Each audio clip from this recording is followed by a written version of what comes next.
Thomas and Fergus the traction engine are friends. Fergus is the pride of the cement works. Fergus knows all the rules and obeys them. One day, Sir Topham Hatt brought devious Diesel to the cement works. I need Diesel to help for a while. Fergus, please show him around. Yes, said Fergus unhappily. He knew that Diesel could be trouble. Later, Diesel was being careless. Not like that, snapped Fergus. Do it right. Don't interfere, sneered Diesel. You don't know the rules, shouted Fergus. Diesel was very annoyed with Fergus and started plotting a devious plan. Later that day, he pretended to have news for Fergus. Sir Topham Hatt wants you to work at the smelters. Me? But I'm the pride of the cement works. Not anymore. Sir Topham Hatt says I'm better than you, so I'm going to stay here. It's not fair. I love working here. But he knew that really useful engines have to do as they are told.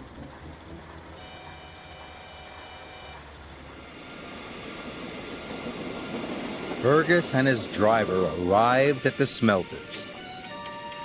I want to go back to the cement works, wailed Fergus. None of the other engines like coming here. It's so scary. You're right, said his driver. Just then, the scrap diesels arrived. Hello, are you happy to be here? No, cried Fergus. His driver was scared too. Come on, Fergus, we're going to escape. And for the first time, Fergus broke the rules. Sir Topham Hatt was enjoying a tasty fish supper when he heard that Fergus was missing. That's not like Fergus. There must be something wrong. I will send Thomas to look for him. Fergus and his driver turned onto an unused track to find a place to hide. Fergus was frightened. So was Thomas. He puffed up and down the line. He couldn't see Fergus anywhere. We could search the old mine track, said his driver.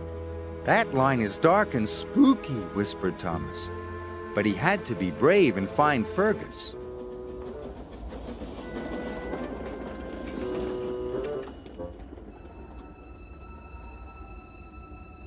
Fergus was on a siding. His fire had gone out. Then he heard a sound. It's an engine, he cried. Fergus, whistled Thomas. Whatever are you doing out here? Hiding. Don't want to work at the smelters. Sir Topham Hatt is going to be cross with me. He's not, cried Thomas. He's worried about you. Really? Of course, puffed Thomas. Fergus felt better. Thomas pulled Fergus all the way to the smelter's yard, where he knew Sir Topham Hatt was waiting.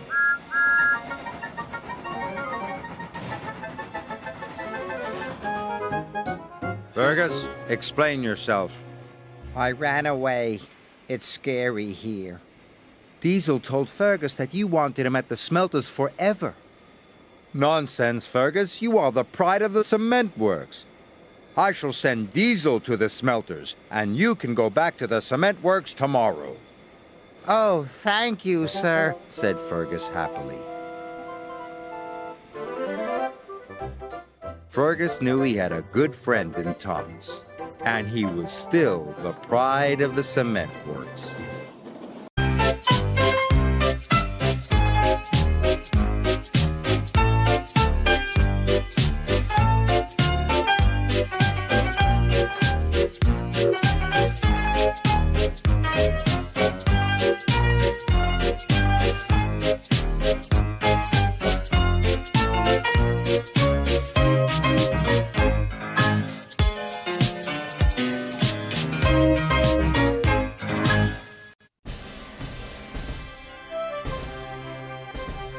Donald and Douglas are Scottish twins.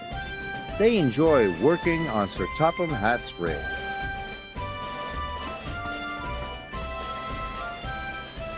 But sometimes they long for Scotland, their old home.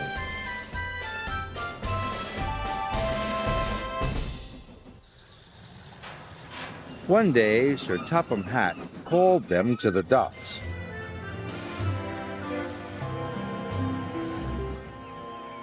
Lord Callan's castle is finally reopening. There is to be a grand celebration tomorrow. I need you to take the banners, bunting, and bagpipes to the castle.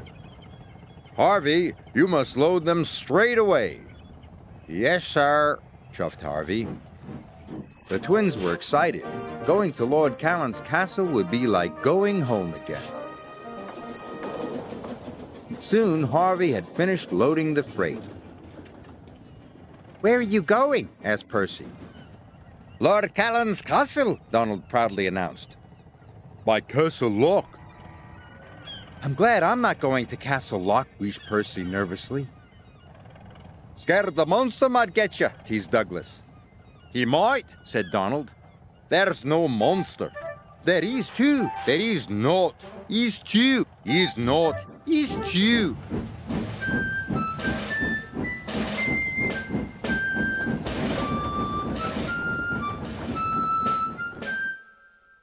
Lord Cannon's castle is in Misty Valley. Donald and Douglas were determined to get the important goods to the castle in time. They puffed proudly around the loch towards their destination. "There it is!" cried Donald. "We're almost there!" shouted Douglas.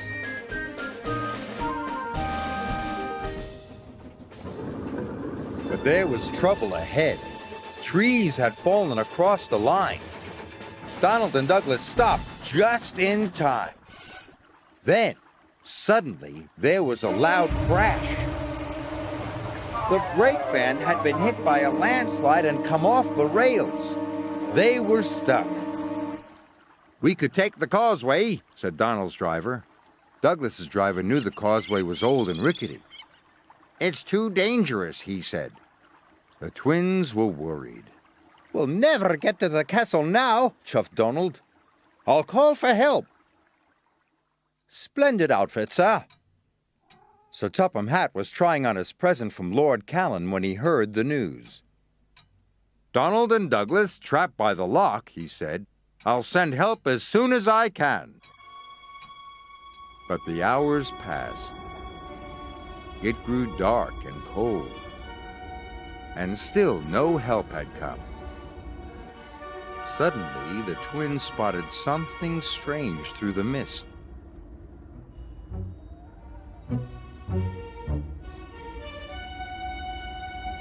"What's that?" called Donald. "Is it the monster?" cried Douglas.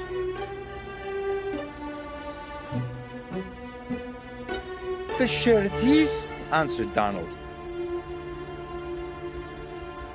"It's not a monster, it's us." It was Harvey and the breakdown crane. Donald and Douglas were relieved. By morning, the lines were clear. Donald and Douglas hurried off to the castle.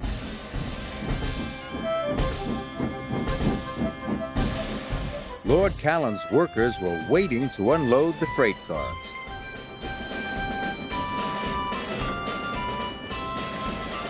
Soon, the castle was decorated. The grand opening was a great success. Lord Callan was pleased. "A splendid pair of engines." "And very useful," added Sir Topham Hatt. "Och, hey!" agreed the twins.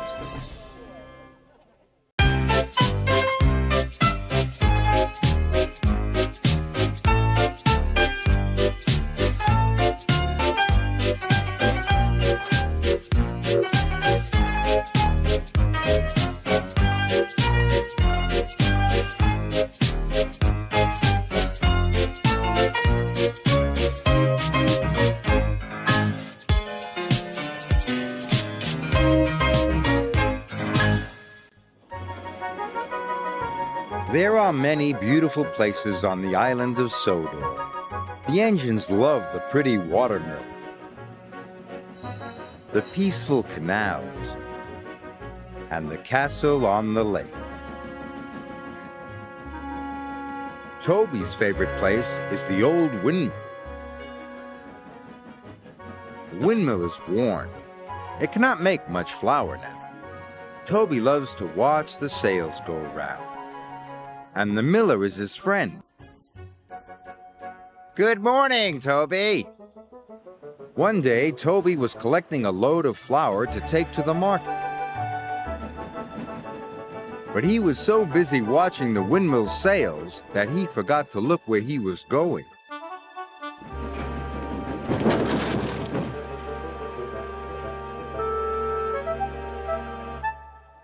All the flour was ruined, and the miller was upset. If I can't sell my flour, I'll have to shut down the windmill.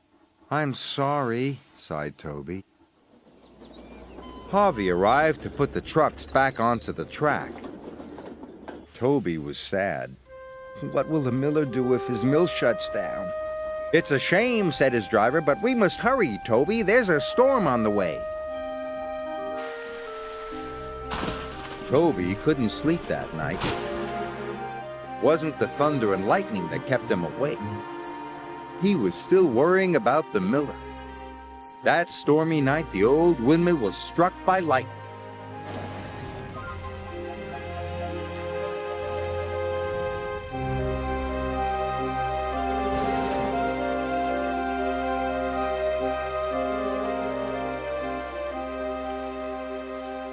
The next morning, Toby chuffed carefully along his branch line. The storm had torn trees from the ground, and the farm buildings had been damaged. Then Toby saw the most shocking sight of all. The windmill is broken, he cried. This means the end of my business, said the miller sadly. I can't afford the timber to make the repairs. Toby really wanted to help. There must be a way. Suddenly, his driver saw a fallen tree ahead. Harvey and Terence were clearing the track.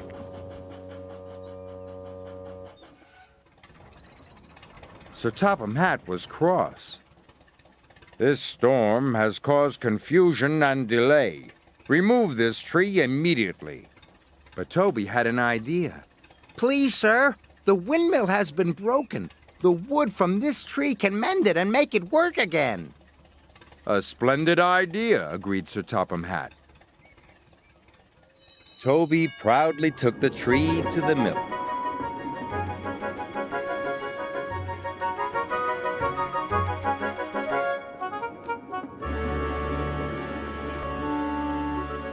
The miller was delighted.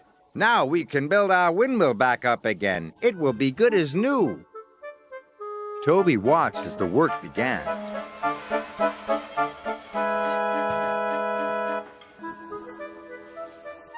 It took a long time. But at last, the windmill was completed. Sir Topham Hatt was most impressed. The miller was grateful. Thank you, Toby. Your idea saved my windmill. Toby beamed happily. Now the windmill produces more flour than ever before. And Toby makes twice as many deliveries to the market. He never tires of watching the sails go round. And he is very proud that the miller now calls it Toby's Windmill.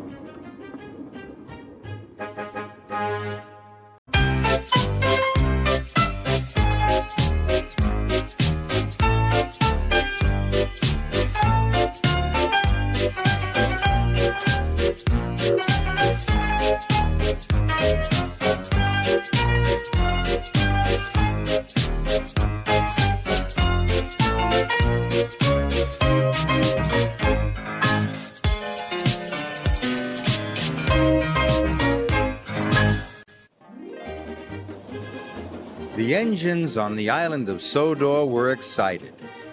A new park was being built. Everyone was working hard to get the job finished on time.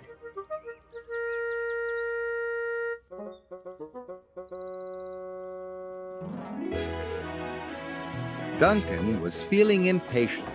"Get a move on, slow coach," he puffed crossly to Rusty. "You're so slow, I'll finish first," Duncan boasted to Skarloey. Skarloey was cross. A little later, he met Rusty at the new park station. "Duncan thinks he's fast," Skarloey steamed, "but he's just a bossy boiler." "Better safe than fast," Rusty agreed. Duncan drew into the station. He was all puffed up and pleased with himself. "I finished first," he wheezed proudly. In that case, said Sir Topham Hatt, I've got another job for you. You're to collect the elephant on the sidings and take it to the park. "Yes, sir," chuffed Duncan. "This elephant is very important. You must be very careful."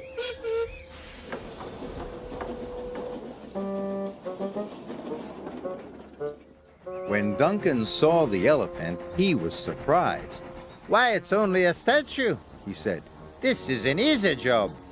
"You must wait for the brake van," said the station master. "This statue is very heavy." "Nonsense," huffed Duncan to his driver. "I've pushed heavier loads than this plenty of times." "Let's go, Duncan," said his driver. "But we must be careful." So they left, but without the brake van. But Duncan wasn't careful. He was impatient.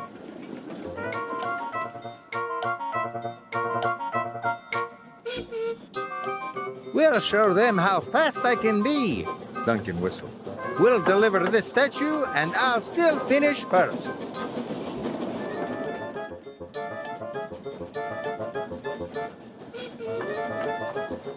Duncan started to speed up. Soon, Duncan was going as fast as his wheels could carry. His driver was starting to worry, so he tried to brake. But Duncan was out of control. He was scared. He had never gone this fast. People waved, and cars tooted as Duncan sped by. Suddenly, a tractor trundled across Duncan's line. "Look out!" shouted his driver.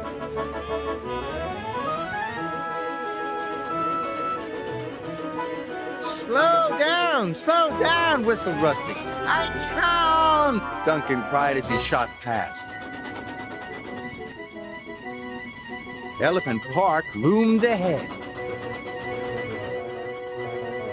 Duncan's driver applied the brakes, but it was too late. The statue flew through the air and landed in the lake.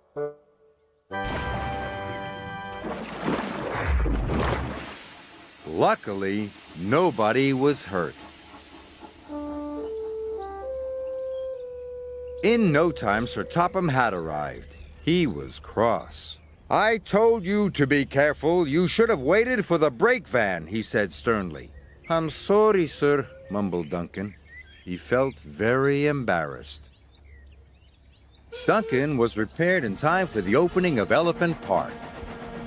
He was very surprised to see the statue was still standing in the lake. "Everyone loves the elephant in the lake," said Lady Hatt. "Even if it was a mistake," added Sir Topham Hatt. "Hooray for Duncan's mistake!" cheered the engines. Duncan blushed and went a deep shade of red.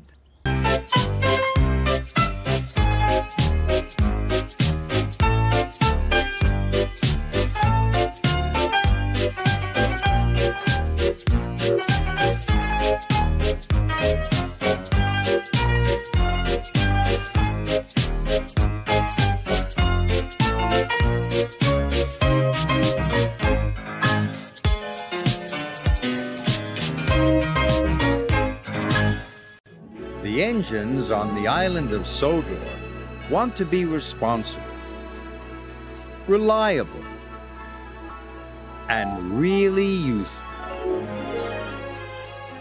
They are happiest when Sir Topham Hatt gives them important work to do. James thinks his work is very important indeed. He is proud of his shiny red paint and likes to look clean and smart. One day, Percy puffed to the washdown. "My whistle's clogged." He tried to blow hard to clean it out, but instead blew mud all over Gordon. Silly! Huffed Gordon. Percy was trying not to laugh. "Keep your dirt away from me. I'm collecting the mayor today." I should do that. "Really?" chuckled James. "You'd need a washdown first." Paw, snorted Gordon. James just laughed. Soon, James had collected the mayor and puffed proudly away. "Just look at me, Gordon!" show off. grunted Gordon. Sir Topham Hatt came to the sheds. I need an engine to collect the Queen of Sodor. "Who's the Queen of Sodor?" A leaky old barge, replied Sir Topham Hatt. She needs to go to the workshops. It's dirty work, I'm afraid.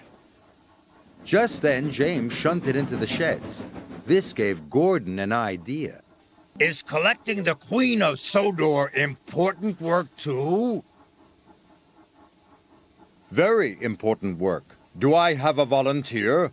"Very important work," exclaimed James. "I'll do it." Then it's settled. She's waiting at the canal. "Thank you, sir," said James. Gordon was delighted his plan was working.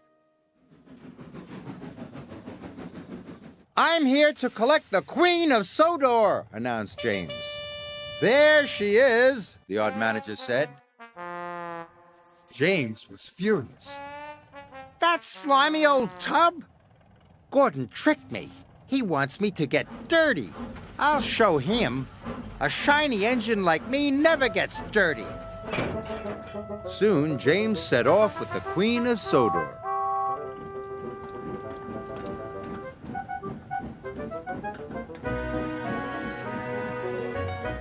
It was a long journey to the workshops. "Shiny and clean," puffed James. Then there was trouble. The tall funnel of the old barge crashed through a pipe. James was sure he'd get covered in sludge. But he didn't. "Shiny and clean," he declared again. The workmen soon cleared the mess, and then James was on his way.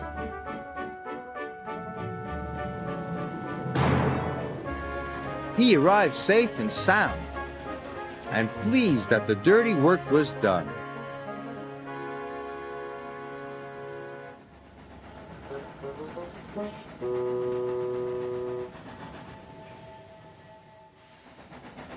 When James returned to the sheds, he was very proud of himself.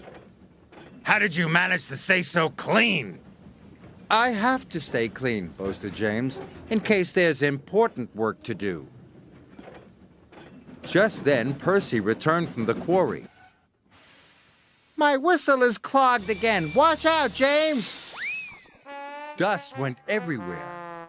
"I did warn you." "You'll need a washdown now," teased Thomas. "Good," snorted James. "It will make me readier than ever. I'm such a splendid engine." Oh.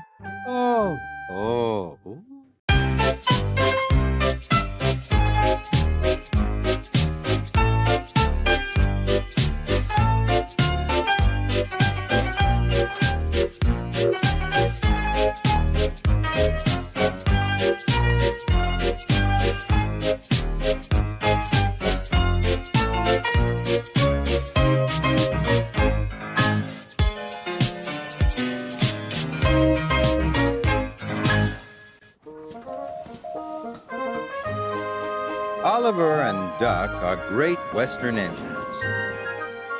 They deliver goods and passengers when the roads are closed by deep snow. But Oliver thinks snow is messy and cold. I'm a great Western engine, he chuffed one day. I shouldn't have to shiver. Begging your pardon, Mr. Oliver, said Toad, but I think snow is splendid. Later, Oliver saw some children building a giant snowman for their winter festival. Each time Oliver passed by, the snowman grew bigger.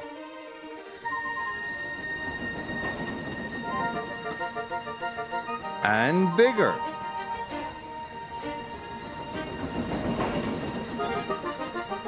And bigger. And bigger. Just an observation, Mr. Oliver. Snow is magical. Oh.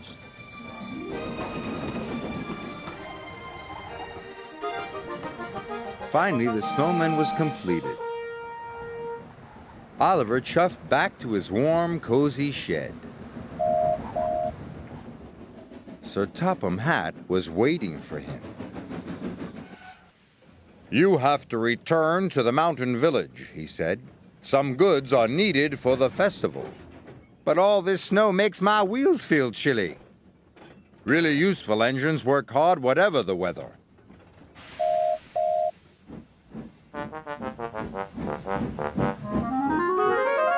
Soon Oliver was loaded and on his way. The snow was cold. It had frozen the points and diverted Oliver into the station's siding. "Whoa, shiver my boiler!" cried Oliver. His driver applied the brakes. Is there a problem, Mr. Oliver? Yeah, there is!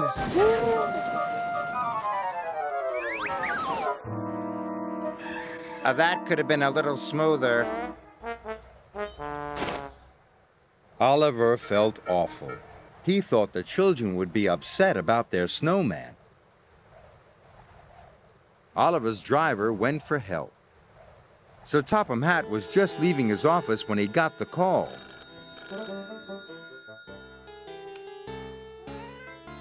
Duck will bring the breakdown crane first thing in the morning, he said. Oliver's driver returned and told him the news. I'll be out here all night, moaned Oliver. I'm afraid so. Luckily, the village inn had a toasty warm room for Oliver's driver.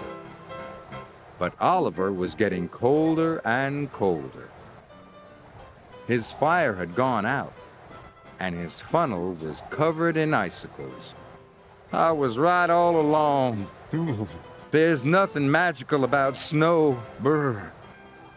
Toad was beginning to think Oliver might be right. Next morning, the children saw the situation. Look, a little girl shouted. Our snowman has eyes in its tummy. No, it doesn't, laughed the little boy. It's Oliver.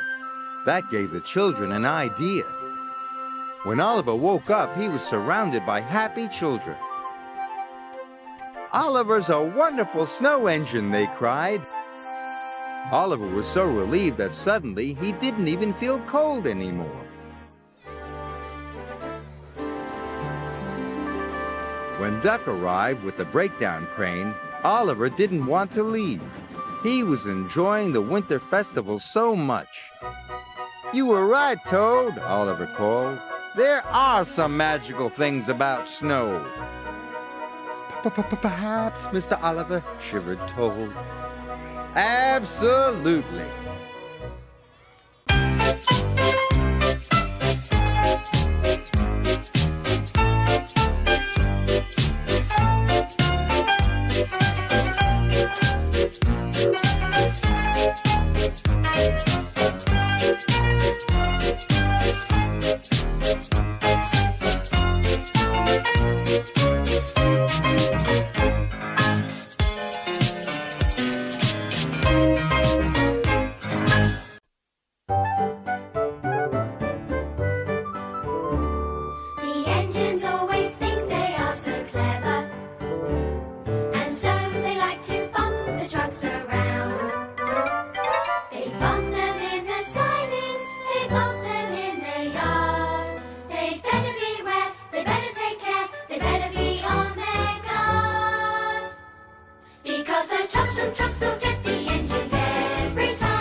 time until